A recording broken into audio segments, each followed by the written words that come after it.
केंद्र सरकार द्वारा संसद में असंवैधानिक विधेयक पेश करने के विरोध में रविवार को जेएमएम जिलाध्यक्ष अरुण कुमार सिंह के नेतृत्व में साहिबगंज स्टेशन चौक पर जेएमएम कार्यकर्ता ने भाजपा का पुतला दहन किया। इस दौरान जेएमएम कार्यकर्ता ने भाजपा के शीर्ष नेताओं के खिलाफ जमकर नारेबाजी करते हुए कहा कि भाजपा ओछी राजनीति बंद करे, शहीदों का सम्मान करे। जेएमएम जिलाध्यक्ष अरुण सिंह ने कहा कि उक्त विधेयक असंवैधानिक रूप से जनप्रतिनिधि को उसके दायित्वों से प्रमुख करते हुए जनता द्वारा किए गए जनादेश का अपमान करना है। उन्होंने कहा कि भाजपा नेतृत्व वाली केंद्र सरकार अपने विरोधियों को राजनीतिक, सामाजिक और मानसिक स्तर पर नुकसान पहुंचाने अथवा अपने राजनीतिक दल को लाभ पहुंचाने के उद्देश्य से केंद्रीय जांच एजेंसियों का दुरुपयोग कर रही है। वहीं जिला प्रवक्ता राजा राम मरांडी ने कहा कि ये न सिर्फ जनता द्वारा किए गए जनादेश का अपमान है, बल्कि जनता की गुमराह करने की साजिश भी है। श्री मरांडी ने कहा कि भाजपा अपनी चाल चरित्र के अनुरूप सत्ता पर काबिज होने के लिए किसी भी स्तर तक जा सकती है। देखिए, हमको लगता है पूरा भारत देश में भारतीय जनता पार्टी के लोगों से, भारतीय जनता पार्टी से लोगों का विश्वास उठ चुका है और इसीलिए भारतीय जनता पार्टी के शीर्ष नेता, चाहे अमित शाह हो, चाहे देश के प्रधानमंत्री नरेंद्र मोदी हो, ये लोग जान रहे हैं कि आने वाले समय में हम लोग इस देश में पुनः सत्ता पर स्थापित नहीं होने जा रहे हैं। इसीलिए इन लोग 130वां भारतीय संविधान संशोधन को लाने का काम किया है और इस कानून के तहत आप लोग जान पा रहे हैं कि इसमें जो पीएम हो, सीएम हो या कोई भी केंद्रीय मंत्री हो या राज्य मंत्री हो, इन लोग के ऊपर में ही ये लागू रहता है। जो भी मंत्री हो, यदि मुख्यमंत्री हो, 30 दिनों तक यदि वो जेल में रहे तो वो स्वतः खत्म हो जाएगा उसका पद। तो आप देख लिए हैं, पहले भी हम लोग भी देख चुके हैं, जितने भी इस देश में राज हो,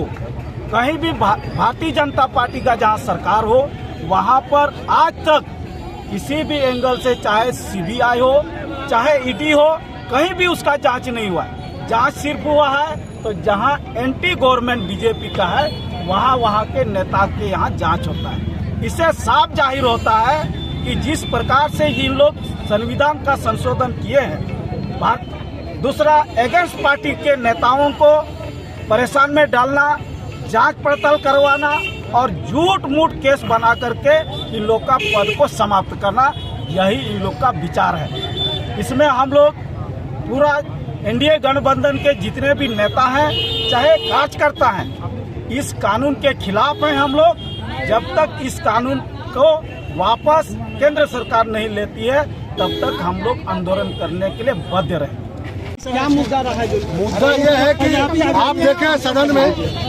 पिछले हफ्ते या पिछले दिनों संविधान 130 का संशोधन कर जिस तरह से काला कानून थोपने का काम किया गया है, और वो काला कानून ये है कि जो भी व्यक्ति 30 दिन तक अगर जेल में है तो उसको, अगर पद पे है कोई,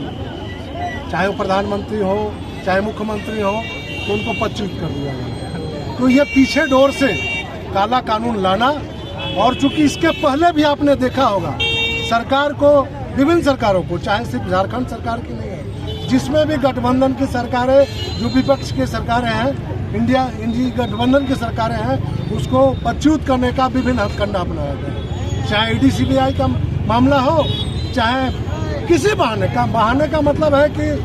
आपको सत्ता से हटा देना है। और एक नया कानून अभी जैसे ही गठबंधन के लोगों ने ये आपका मामला उठाया, वोट चोरी का मामला, उसके बदले में तुरंत आपको ये कानून संशोधन लाके और थोपने का काम किया। तो हमारी पार्टी गठबंधन के लोग हैं, हम इसको विरोध करना चाहते हैं कि इसमें आप बैकफुट पे आइए और विचार विमर्श कर जो उचित काम है वो कीजिए, न कि थोपने का काम।